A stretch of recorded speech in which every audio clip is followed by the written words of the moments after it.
Nakatakot kasi may mga iba-ibang tunog kang naririnig. Parang aambon ko guys. Oh.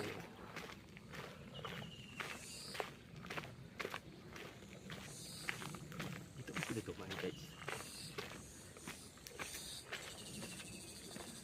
Takot.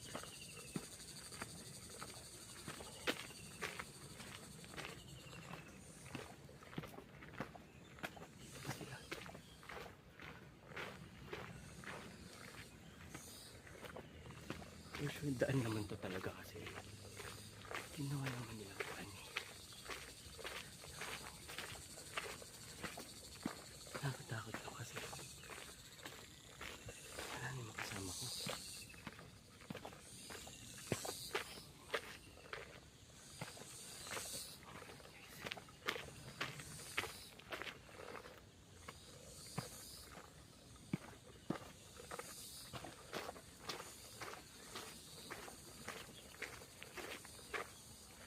Tama naman ito tinatawag ko guys kasi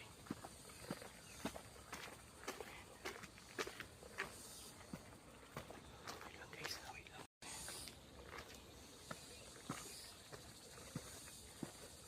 Iba-iba yung naririnig mo dito guys. Yung mga huni ng ibon. Tapos ibang huni. Nawala yung makasama ko. Pero for sure dito lang pinama sila dumaan. Kasi wala namang ibang pathway. Ito lang siya. Naririnig ko na yung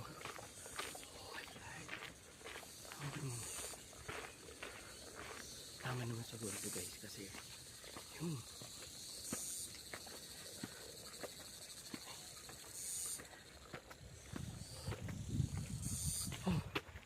guys, ayan yun pa yung tatakin natin guys. Sobrang nakakatakot siya pero let's go.